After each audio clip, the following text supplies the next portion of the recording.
मित्रों नमस्कार। आज के इस वीडियो में हम आपको लक्ष्मी योग के बारे में बताएंगे।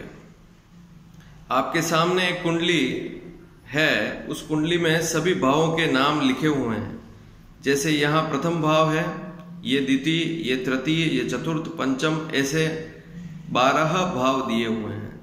अब यहाँ पर देखेंगे कि लक्ष्मी योग का तात्पर्य यह हुआ कि व्यक्ति के पास धन संपत्ति होगी या नहीं होगी,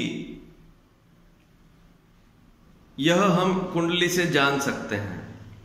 यहां हम लक्ष्मी योग के बारे में बता रहे हैं, तो इसका तात्पर्य यही हुआ कि व्यक्ति के पास अथाह संपत्ति होगी।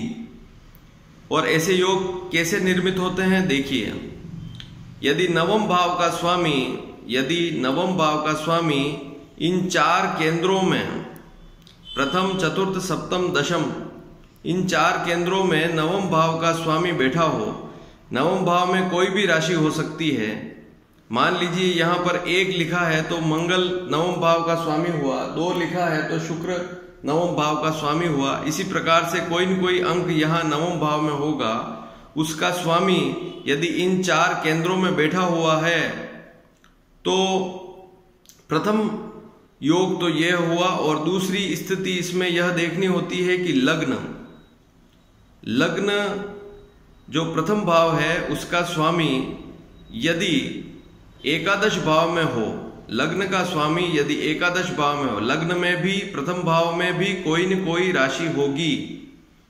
यहाँ प्रथम भाव है, प्रथम भाव में कोई न कोई राशि होगी।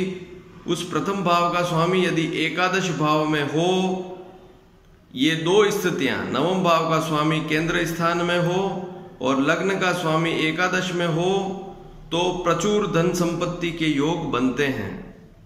इसके अलावा एकादश का स्वामी नवम में हो, नवम का स्वामी एकादश में हो, प्रथम का स्वामी द्वितीय में हो, द्वितीय का स्वामी दशम एकादश में हो, तब भी ऐसे योग बनते हैं। लेकिन मुख्यतः लक्ष्मी योग में नवम भाव का स्वामी केंद्र स्थान में हो और लग्न का स्वामी एकादश में हो तो लक्ष्मी प्राप्ति के विशेष योग बनते हैं। अब बहुत सी बार ऐसी स्थितियां होते हुए भी व्यक्ति को लाभ नहीं मिलता। उसका मुख्य कारण यह है कि कुंडली में त्रिकोण के स्वामियों की दशा होनी आवश्यक है। अब त्रिकोण के स्वामी कौन हुए? प्रथम भाव, पंचम भाव, नवम भाव। प्रथम भाव, पंचम भाव, नवम भाव में जो भी राशियां होगी उनके स्वामियों की महादशा होनी अति आवश्यक है। यदि प्रथम भाव, पंचम भाव, नवम भाव के स्वामियों की दशा नहीं है तो इस प्रकार के लक्ष्मी योग बनने के बाद भी व्यक्ति को लक्ष्मी की प्राप्ति नहीं होती है। यदि आप भी कुंडली में इस प्रकार के योग के बारे में जानना चाहते हैं तो इस वीडियो के नीचे कमेंट बॉक्स में अपना कमेंट अवश्य करें और YouTube पे इस वीडियो को सब्सक्राइब करके यहाँ पर अपने संदेश भेजकर आप अपनी कुंडली निःशुल्क दिखा सकते हैं। धन्यवाद।